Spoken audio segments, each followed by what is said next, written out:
do that for, T-Bob? Fire ants don't start fires. Oh, well, at least something's biting today. Hello and welcome to Mass Mayhem. This is episode 23, right? I think. Oh god, 7 more to go. Ugh. Yeah, we're back. Yeah, we're back. I'm TF2 and Mike, and you are? Toon Master Tim. That's right. God. We're getting to a point in this series, folks, where the episodes they aren't bad, they're just boring. Yeah. Well, some are bad, to be honest. Well, yeah, but I mean, like, not every single one of them is like, oh my, like, I don't think anything in this podcast or next time around in episode 24, I don't think anything enraged me as much as what enrage I had in episode 21 with the friggin' Thunderhawk and the seatbelt shit. Yeah. So, at this point, I'm just like, oh, God. I honestly have no idea why I liked this cartoon as a kid. I have no clue. Outside of the theme song, I have... The cartoon... I love the toys. The toys were amazing. I'll say that again. There's nothing wrong with the mass toys. But the cartoon, they needed better writers. They needed Flint Dilley. They needed somebody. Yeah. I see a lot of kids sitting in front of the TV with their mask toys with the with the TV on, and it's there, but for most of the episode they're actually just playing with their toys, and then suddenly when there's a battle scene with the vehicles, their attention perks up, and they start watching what's on TV. But for the most part, man, yeah, it's so hard to get through them. And I think one of the things that makes it so hard to watch, besides it being like these recycled plots, is that the voice acting is just so flat. Yeah. It really is. I mean, there was a particular episode this week that I was watching, and Matt was delivering a line, but basically all the characters do this. But it was just like, wow, I listened to that line and thought it could have been delivered in such a different way to have more punch to it and more life. And any other kind of, other shows would have voice actors that would deliver those lines in that manner rather than this flat, monotone, Scott, hey, get out of there. I mean, there's just no inflection at all. And I think that just exacerbates what's already a very drab show. Yep, pretty much. All right, we are going to get into the episodes today, starting off with an incident in Istanbul. Take it away, they might be giants. Oh, no, wait, not... Fuck, who the hell does that damn song?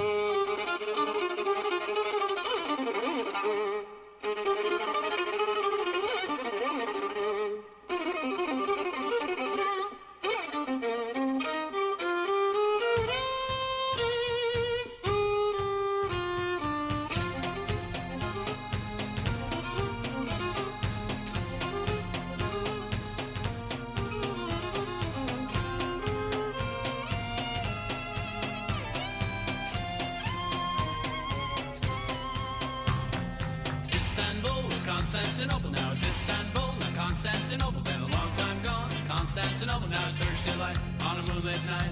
Every gal in Constantinople lives in Istanbul, now Constantinople. So if you've a date in Constantinople, she'll be waiting in Istanbul. Even old New York was once New Amsterdam. Why they changed it, I can't say. People just liked it better that way. So take me back to Constantinople. No, you can't go back to Constantinople. Been a long time gone. Constantinople, why did Constantinople get the works? That's nobody's business but the Turks.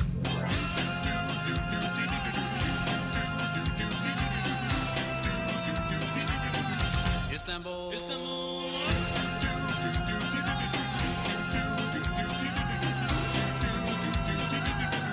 Istanbul. Even old New York was once New Amsterdam. Why they changed it, I can't say. People just liked it better that way. Istanbul was Constantinople, now it's Istanbul. Now Constantinople, been a long time gone. Now Constantinople, why did Constantinople get the works? That's nobody's business but the Turks.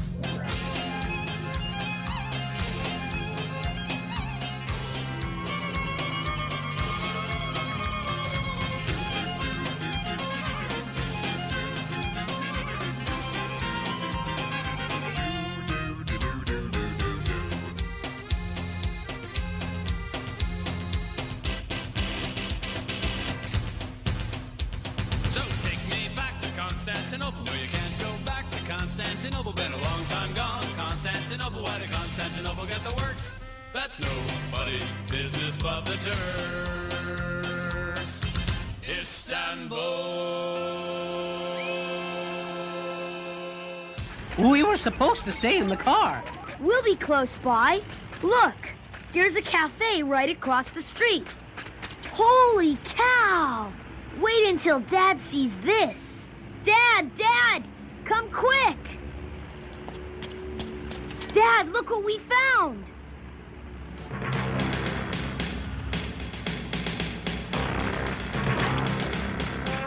They're not at the museums, but they're not here either.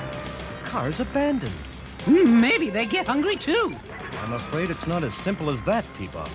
Maybe they had car trouble. Maybe, but we had a planned route. I don't think Mehmet would have left the car here unless...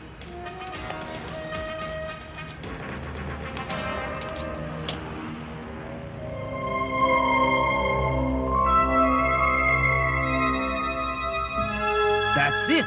They switched cars. This isn't the original armored car. What do you mean, Dad? Come on, let's drop you two at the hotel. I've got to track down Mehmet. Aw, gee, Dad. It's just getting exciting around here. All right, thank you for that musical selection, They Might Be Giants. And first up today is the incident in Istanbul, hence why that song just played. Venom hijacks an armored car in Istanbul, stealing Constantine's chess set, which contains secrets to finding his golden crown. Good night, everybody. Well, plot. What plot? Again, we've said it since we've been back on this podcast. We've had this going again since episode, 15. Recycle. I mean, I guess if you want to look at Mask in a positive way, at least they're recycling. Oh my God. Seriously. This plot is just another treasure hunt. I know I sound like a broken record at this point, but there is nothing in the overall plot of this episode that is interesting at all, at least to me. I don't know. What do you think of the plot? Yeah, it's another treasure hunt. It has this heist aspect to it too, with the armored car being hijacked. So it was a little bit different, but basically, getting to the point is, yes, we're after more treasure. Actually, Venom is after more treasure here. So it's just, again, that recycled plot over and over. Put in a little bit of A, a little bit of B, sprinkle in some C, and you get D, and that's another episode of Mask for you. One of the kind of cool things in this one, Matt focuses in on the lock that they have on the back of the armored car. And then later when, he's following this armored car playing an escort, and Dagger, gets in front of Thunderhawk, so Matt can't follow along. Pretty soon he loses the truck, and then later on they find a truck, but it's not the same one, and he picks it out because the lock on the back of the truck is different. Yep. So that was a something interesting that they did with that. Again, plot wise, yeah, there's still nothing here that's surprising and nothing that we haven't seen before. Nope. I mean, it's very, very standard. And it's just not, I don't know. I don't know. Did you have any high beams? Because if you don't, we're probably going to skip them. I just have a few things. We get to see Surfing T-Bob again. Yeah. And he saves Scott in the tunnel.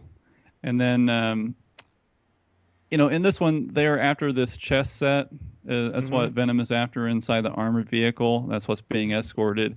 And then they get these chess pieces, and they're inside a church that has this tile floor and has this checkerboard pattern, which, mimics what you'd see on a chess set. Right. And the chess pieces actually fit into these holes on the floor, which opens up the floor and allows them to get to this crown that's hidden there. So I thought that using those chess pieces in that way was kind of a cool idea. So So that was one of my high beams, and then I think that the pacing in this episode was better than in some of the more recent ones. Yeah. I'll agree to that. And now we're gonna get to the low beams. Oh my God. Secured. Proceed. Select best agents for mission in Istanbul. Rendezvous Topkapi Museum. Julio Lopez, occupation physician, vehicle code name Firefly. Aerial recon may be essential.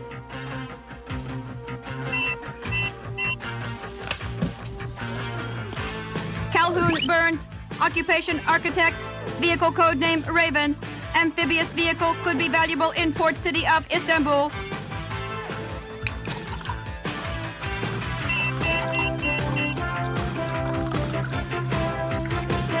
Gloria Baker, champion race driver, black belt in Kung Fu, vehicle code name Shark, vehicle adaptable as submarine. Selection complete.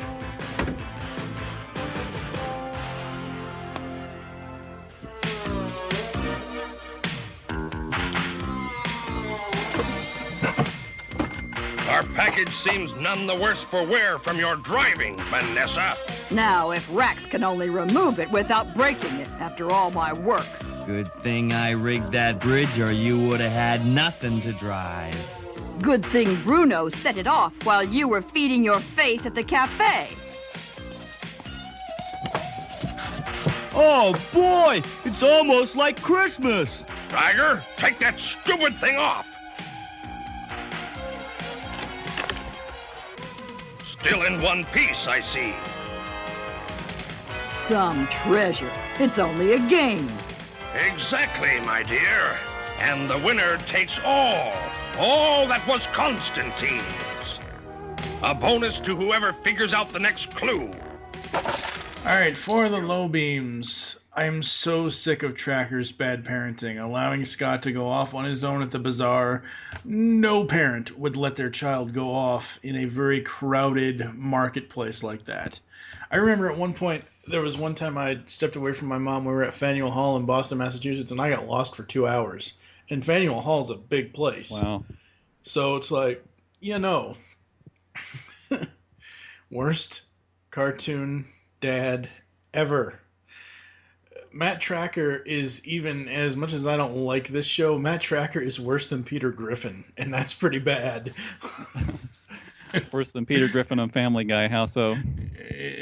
In every way. At least Peter Griffin takes some sort of interest in what his children are doing. Yeah, just as a parent, yeah. Yeah. It just, we already mentioned Crown of Constantine, yet another treasure hunt episode. Boring. Now, this might have been an animation error, I don't know. They're trying to get an answer from the computer about which church to find out the location. Yeah. And you see the computer going back and forth like it's searching for the answer. All of a sudden, while it's still doing that, you hear Matt give the answer. And like, how the hell did he get the answer from the computer if we didn't see anything? The parked car PSA. That actually happened to me a few times. Oh, yeah? There was one time at my grandmother's house, the very top of her driveway is a dead-end street, but it's also a hill. I was in my mom's Mazda SE5 back, 89, 99 or 10 years old, I guess. And I let the emergency brake go, and it went all the way down the hill. So, well, I don't think it's I think they're reaching with, like, they're not even showing, like, it's not even Matt saying to Scott, this is a lesson you should learn, and blah.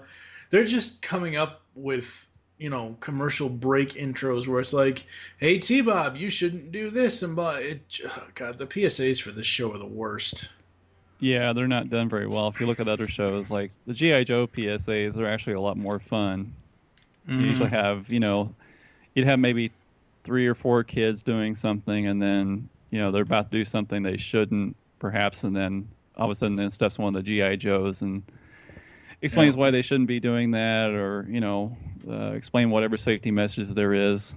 But this one, it's just like, it's right there, and they usually go pretty quick. They're not very lengthy either.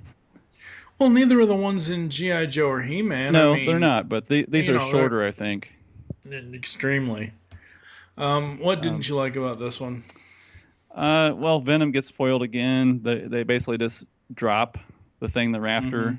I think it was T-Bob, maybe in this case, tripped one of the guys from the Venom team. I believe he tripped Bruno. I know they've had a problem with that in the past, hanging on to things that they've stolen. And then, of course, there were lots of puns in this one, just as there are in just about every episode. And at one point, T-Bob says, "I consider it my crowning achievement." And so, like, even the guy that's there with them, he's not one of the Venom, or not one of the masked characters, but he's just like one of the secondary characters in the show. He just shakes his head. Yeah, he just shakes his head. I don't think that they've done that very much in the series, where somebody's just like, "Oh my gosh, this is terrible." Yeah, it's kind of bad. All right. I think we are going to move on to the next episode. Yeah, okay. Let's get moving, T-Bob. You mean I work while you sit around? Thanks for the warm invitation, Gloria. But I promised I'd go skiing with Scott this weekend. Forget it. Something weird's going on here. Yesterday, everything was perfect. But today, man, it's like vacationing in Saudi Arabia. What's happening? Could you be a little more specific? Everything's dried up and covered with sand. Saudi Arabia? I thought Gloria was in Acapulco. No wonder she's upset.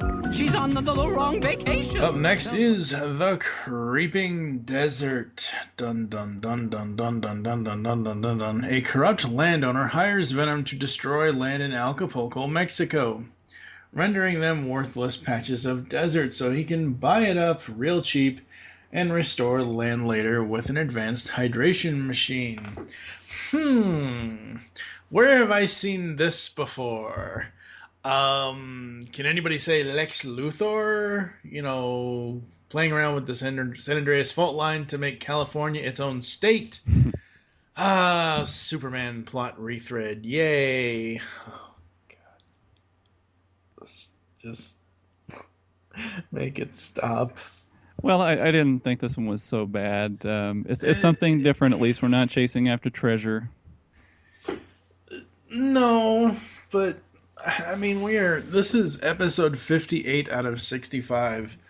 I shouldn't expect this, but I hope that writers actually write some decent damn plots. I guess as I'm so used to the cartoon writing of today that going back and watching this, it's like, get this slime off my shoe.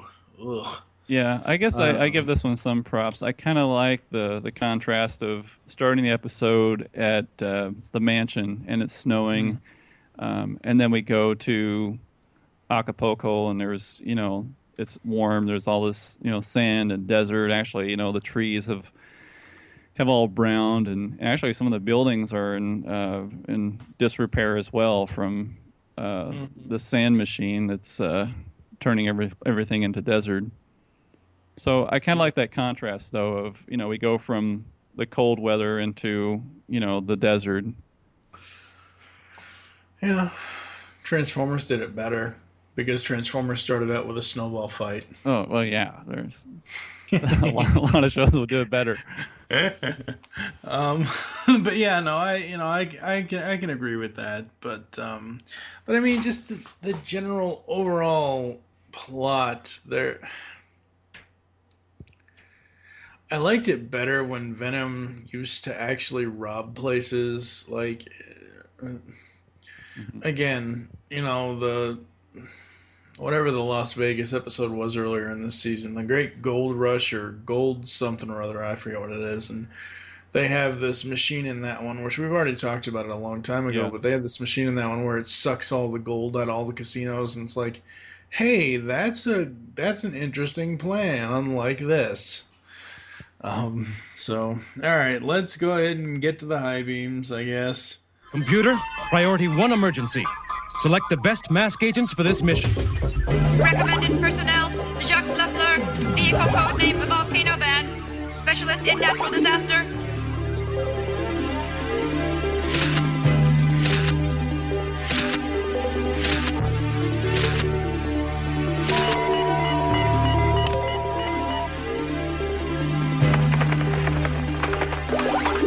Alex Sector, computer and communications expert, vehicle codename Rhino, expert in botany and zoology essential.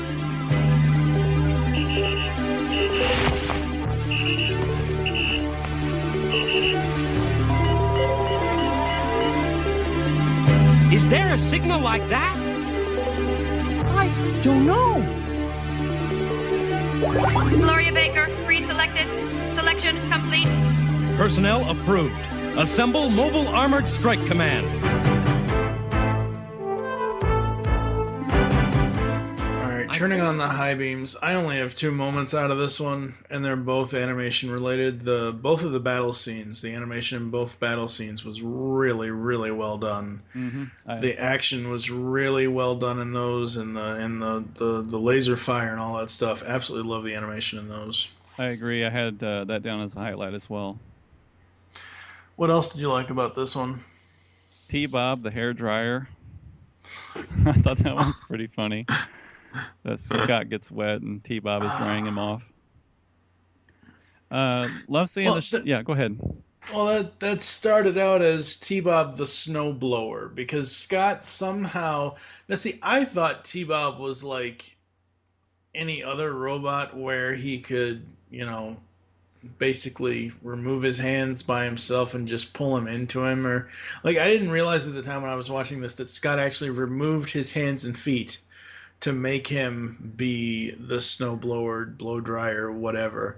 And he keeps asking him, when are you going to put my hands back on? And it's like, Scott's like, no time for that now. It's like, jeez. Yeah, he does. And it was funny when he was a hair dryer too. The top of T-Bob was red. It was getting hot. Mm-hmm. I love seeing the shots of Boulder Hill and the gas station again. Mm-hmm. And we get a little longer shot of the helmet room, which we haven't seen a whole lot in recent episodes. They actually, is it this episode, they actually use the little readout at the center of the table as a map? I believe so. I think it's this one.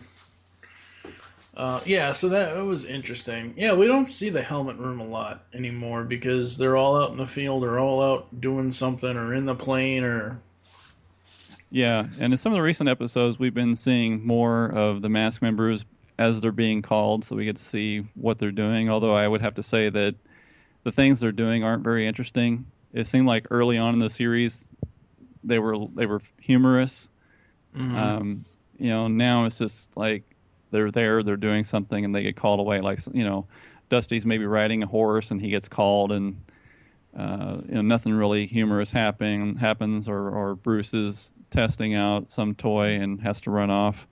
Mm-hmm. Usually they leave somebody there holding the bag or something, but this time there just wasn't anything very interesting occurring.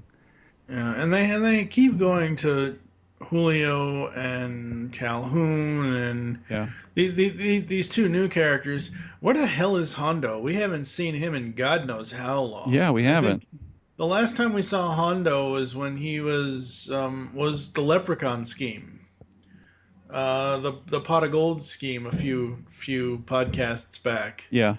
When they were in Ireland. That's the last time we saw Hondo. So whatever the hell episode that was, I forget the name of the episode off the top of my head, but it's been a while since we've seen Hondo. It's like, what the hell is he doing? Did he retire or something? Did heaven forbid an 80s cartoon character get killed or something? I don't know. Mm-hmm. All right. Anything else for high beams? Nothing else. All right, we're going to get to the low beams. The north half looks like I always dreamed it would, but the southern half, egad. Perhaps Mother Nature took her lunch break. Whatever it is, I hope Gloria's got something on it by now.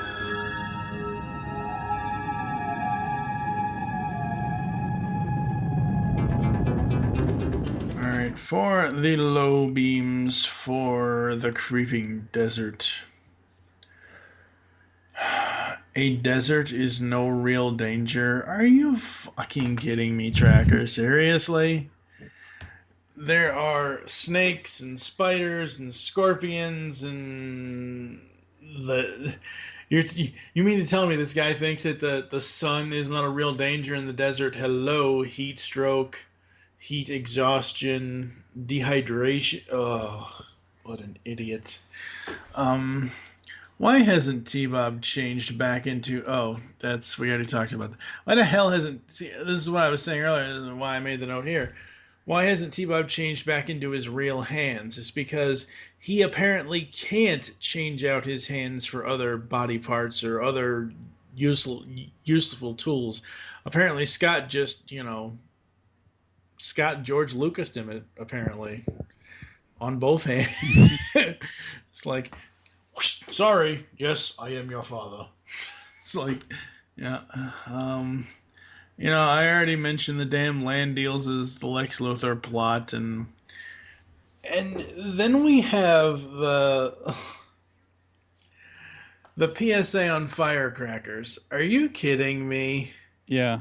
They should at least tailor these damn things to mimic the episodes, or have a lesson, like we've said before, have a lesson from the episodes. But oh my god, a PSA on firecrackers. Okay then, what did you like or not? Oh, what didn't you like about this one? Well, I only wrote down one. There were a lot of things I didn't like about it, but it's going to take 6 months for the foliage to grow back. I mean, that's a long time. I hope this guy has a lot of money sitting back there in the bank while he's waiting for the economy to recover, because he's having Venom basically, use this machine or whatever to turn the whole place into the desert, so it runs everybody else out of business. Then he can buy up all the land and build his hotels. Mm-hmm. It's going to take 6 months for the foliage to grow back before he can even start getting people back into his hotels. Yeah, and that's really the whole point of this plot. It's just, I mean, I like the concept that, yes, they're going to turn the whole area into desert, but then it's just to help this guy buy up some land and make a bunch of money. And, of course, Venom is going to profit from it, but, even Cobra Commander could come up with something better than that. Yeah, that's very true. Very, very true. Oh, Lord. All right, so I kind of goofed up on this episode, ladies and gentlemen. We're going to be giving our ratings at the end of the podcast when we do closing the show. So next time around, episode 24, it'll go back to the ratings actually being at the end of each episode's low beams. So we're going to get to the final episode after this. It won't be long, Dusty, before everyone can have a glass of clean drinking water. Thanks to your program for purifying the Churun River, it's going to mean good health and new jobs here in Venezuela. Matt! Sam, you look like you've just seen a ghost. That's easier to believe than what I'm going to tell you, Matt. Angel Falls stopped flowing just like this. Hold on, partner. You're trying to tell us that a waterfall almost a mile high stopped running? I've been an environmentalist for 10 years, and I've never seen anything like that. Dad, the river water level went down in 2 seconds flat. You should have seen it. It was far out. You mean to tell me the water level of the river dropped because the waterfall has stopped flowing? Sounds far-fetched. I'd like to look into this, Dusty.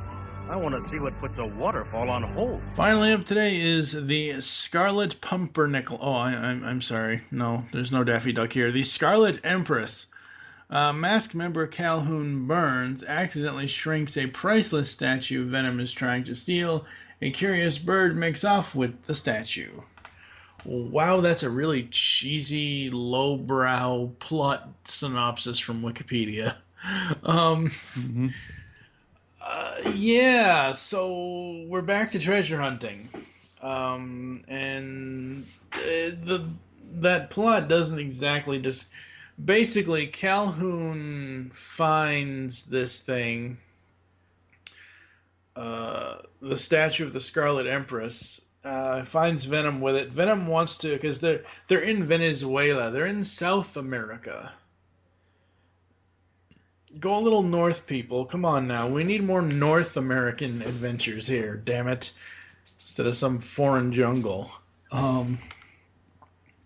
So, apparently there are no roads going into and out of this jungle, so Venom is going to float to the statue that they stole down the river. Yeah. Okay. Now, I'll admit that when I saw the title of this episode, I thought, oh, they're going to pull a Jungle Book. They're going to, have Scott fall in love with some little Indian girl or something or other, or some little Venezuelan girl or something or other. Like, I thought the Scarlet Empress was going to be like, what's her name from Neverending Story? Yeah, I can't remember her name, but I had the same idea. Yeah, I didn't realize it was. Yeah, I didn't realize it was just going to be some statue. And the plot for this is it's just lame. What do you got for the plot? I thought that there were some moments in the very beginning that were interesting. It was a good way to start it off with a little bit of humor. Scott and T-Bob are fishing, and Scott gets bitten by the fire ant, so then T-Bob throws a bucket of water on him. Mm-hmm. And then T-Bob says, well, at least something was biting today. So I thought that was a good way to start it off with a little bit of humor. And then suddenly the lake starts drying up, and then off we go with the episode. I did kind of like the design for the Scarlet Empress. Mm-hmm. So those are some nice points in the plot that I like, but we'll get to more of those things that we liked here in just a moment. Yep. Okay. All right. Yeah, we're gonna get to the high beams after this. Look, let's check behind the waterfall.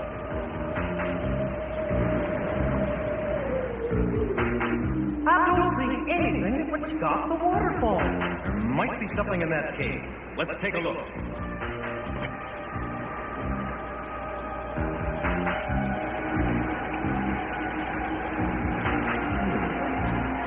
Take a look, Dusty. Laser burns are all over those rocks. Yes, gravity didn't take a vacation after all. Of course not. Water was obviously evaporated by the lasers. I get the feeling we're smelling fishy water. And the fish smell like venom. I wonder what kind of scheme they've got cooking. I don't know, but I have a friend who might be able to help us. Zuwada. So 4 high beams for the Scarlet Empress. I have 2 things. Fire ants. Yikes. Yeah. I thought that was hilarious in the beginning, and then I thought it was even more hilarious at the end. And I will have 2 pictures in the post for this one because when Scott and T-Bob use the fire ants at the end, they bite Vanessa in the butt, and you see... I think, is it this one? I'm trying to remember. There's a point in either this episode or it's maybe in an episode next week where either Vanessa gets bitten or shot in the ass, quite literally. It's next week. Several characters get shot in the butt, yeah. Yeah, okay. So, but anyway, the fire ants thought that was absolutely amazing. Yeah, because it's used, again, we mentioned a little while ago, I mentioned about how it's used early on with T-Bob and Scott, but then Rax gets bitten by the ants later on, and then Gory says something that's it's a pun, but it's also kind of humorous. Sometimes they can be used well, and this is one of those times where I thought it was funny. He said you'd use any antics to get attention. Antics, yeah. Yeah. What else did you like about this one? Well, at least Matt figures out early on in the episode that Venom is behind this. It just takes us a while again to learn why Venom is so interested in this thing. Yeah. Yeah, it took... I'm trying to think. It was somewhere along the lines of between 9 and 14 minutes to even fully show Venom on screen. It might have been around the 9-minute mark where we might have seen or heard Miles. Yeah. Talking to Rax, but I think it was somewhere around the 13 or 14 minute mark where where we actually finally learn of their plan. And, at this point, I would rather have these episodes start with Venom, start with their plot, and then go to Mask, instead of going to Scott and T-Bob fishing. I guess that was a setup for what obviously happens at the end of the episode, but start with the bad guys, have them do something, and it's kind of like, it's kind of like the Joker. The Joker goes out and does things, commits crimes, kills people, sets money on fire, whatever, in order to get Batman's attention. Right. So Venom should be trying to get, even though they want to get away with it, but it's like the crimes that they do should bring Mask to them in the very beginning of the episode, instead of just starting out with, oh, Scott and T-Bob are relaxing, and Matt I don't think was anywhere in sight in the beginning of this episode when they were fishing. Exactly. This is what we've mentioned before. Find other ways to introduce the episodes, to bring the characters into it. It's always the same way that we start off, pretty much, is, they're Matt and Scott are with T-Bob vacationing somewhere. Sometimes there's another Mask member with them.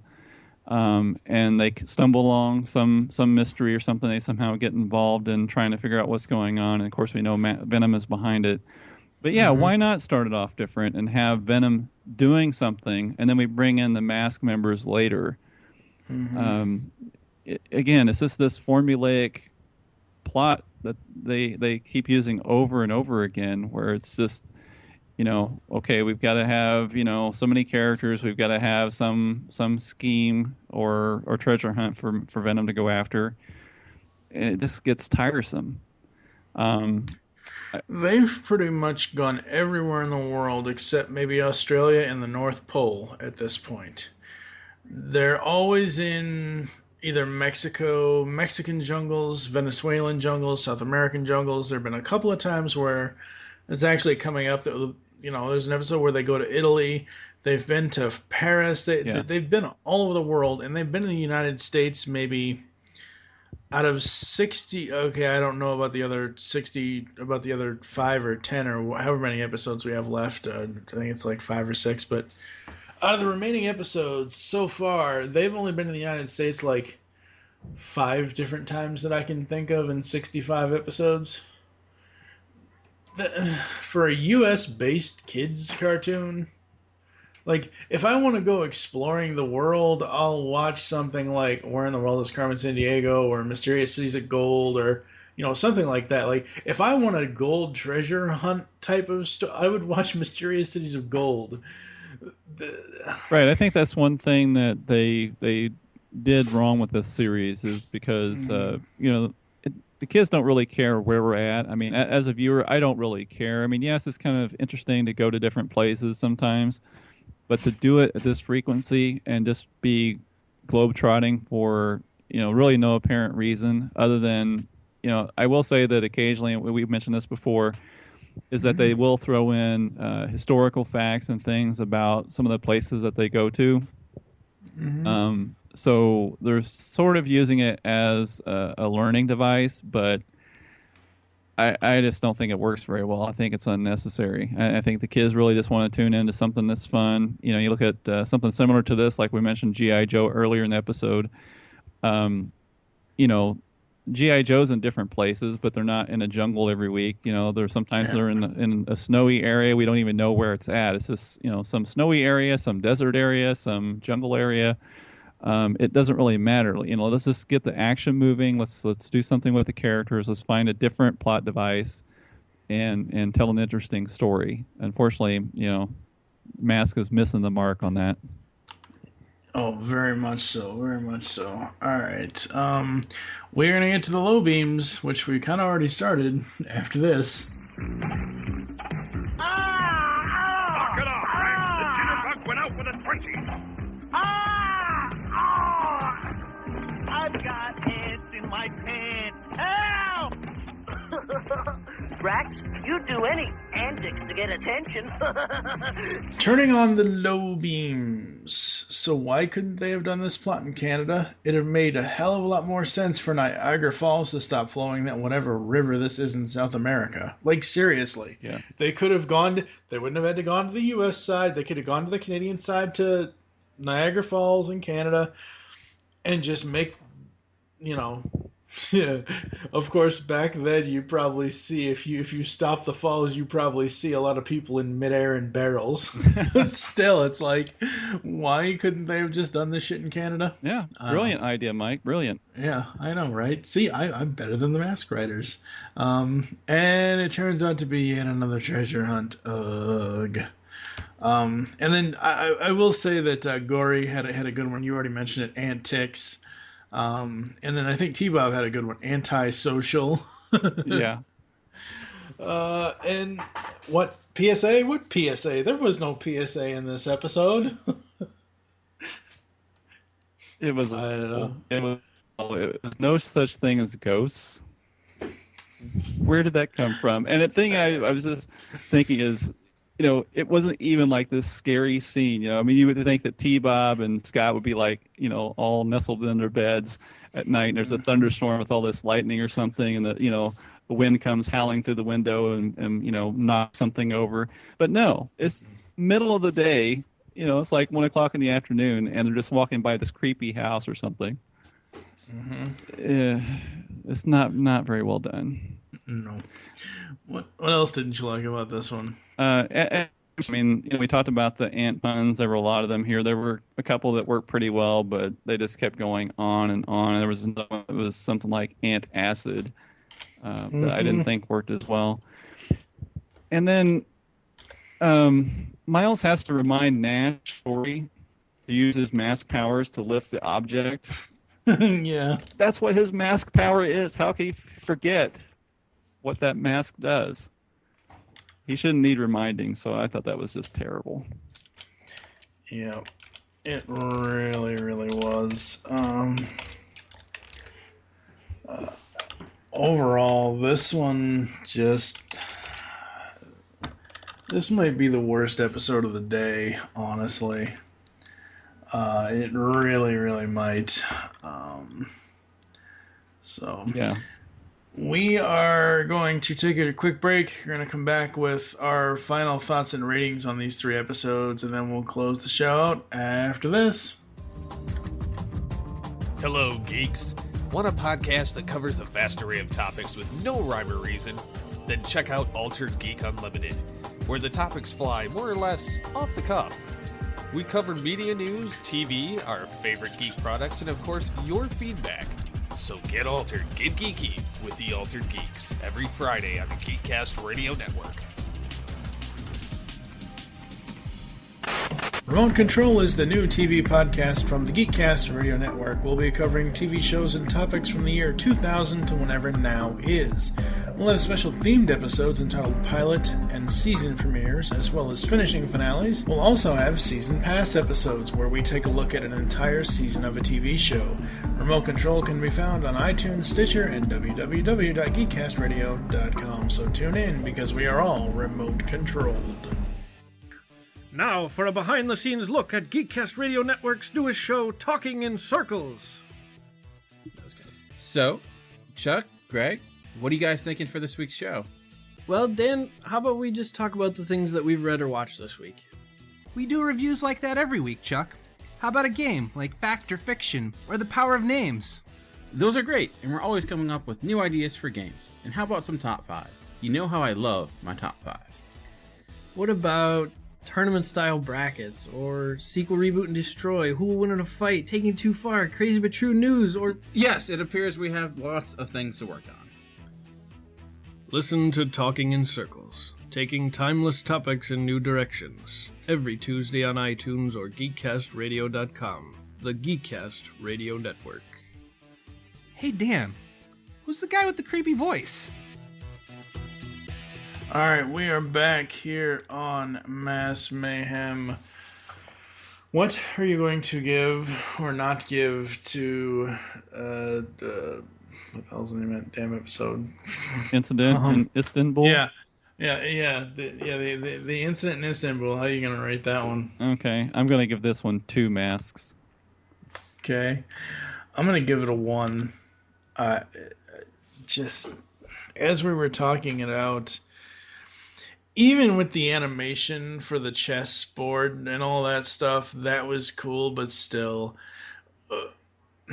what didn't work for me in that scene is the fact that in a different part of it, something we didn't talk about when we were discussing the episode, but in a different part of the episode, when T-Bob and Scott are in the caverns below, as soon as Mayhem and the rest of Venom opens up the chest thing, this giant thing raises from the floor, and guess who's standing on the rock? Yeah. Scott and T-Bob in the middle of everything, and Venom does not see them. They run off. Venom doesn't see... 1. What are you going to give Creeping Desert?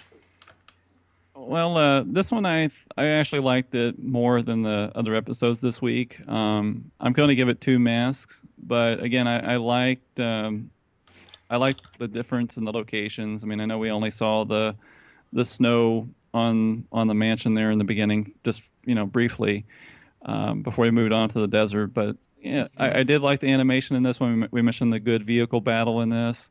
There were some humorous moments. There was one moment that we didn't talk about that I thought was pretty funny, and that is Rax gets shoved by Rhino when Rhino transforms, and the front gate pushes off the front of Rhino's nose. It just pushes him away, and he goes flying. Was pretty funny. Yeah. So, it was a little more entertaining than the other episodes this week, and I think I maybe mentioned that the pacing on this one wasn't too bad. Yeah, this one for me, I really did dig it. I thought it was kind of cool outside of the whole, I mean, hell, if I can overlook the fact that they used the same damn plot in Superman Returns as a Lex Luthor land deal plot, I think I can overlook it here in Mask. Overall, outside of that part of the plot, I give this a 3. I really did enjoy it. I enjoyed the humor with Rax and everything else. What about Scarlet Empress? Well, as you mentioned, I think this was the low light of this week's episodes. It was just awful. I don't like giving zeros, so I'm going to give it a 1 mask. But to me, 1 means it's terrible. It was just really bad. Okay, I did like the ant puns. Some of those worked pretty well, but overall, I thought, like you, this was a bad episode. Yeah, for me, I'm going to give it a 1 as well. I generally only give zeros when something just makes the entire episode not work for me at all. Or if it's something, as I mentioned earlier in this podcast, like what happened in episode 21 of the podcast with the seatbelt thing. So, yeah. Well, let me say, one of the things I did not like about this episode is the ending. We mentioned in the incident in Istanbul where basically Venom is overthrown just by one of the guys being tripped and dropping the treasure, and sort of the same thing here. I mean, they're after this Scarlet Empress, and it gets shrunken down and then carried off by a parrot, and that's it. So we go through all this just to have that happen at the very end. It's just a convenient way to wrap up the episode without really explaining anything. Yep. And Matt even says, "Oh, well, the parrot has it now, so I guess it's destined to forever be lost in time," or something or other. Yeah. So, all right. Thank you for joining us here on Masked Mayhem. There are several ways to get in contact with us. Leave feedback for the show. Visit the website, geekcastradio.com. Leave the show's feedback in iTunes. Please do this. Follow us on Twitter. You can follow at GeekCastRadio for all the other network updates. Mine is TF2 and Mike. What is your Twitter? Toon Master Tim. You can become a fan on Facebook. Go to facebook.com/GeekCastRadioNetwork. You can email us feedback at geekcastradio.com. And I think that's going to do it for us. Coming up next time here on Mass Mayhem in episode 24, we will be talking about the Venice Menace, treasure of the Narza Plain, or Nazca Plain, and we're going to pull a disappearing act out of our hats. So stay tuned for the second to last episode of Season 1 of Mask. These episodes are 60 through 62 for episode 24 of the podcast. For now, I am TF2 and Mike with Toon Master Tim. Illusion is the ultimate weapon. Illusion is the ultimate weapon.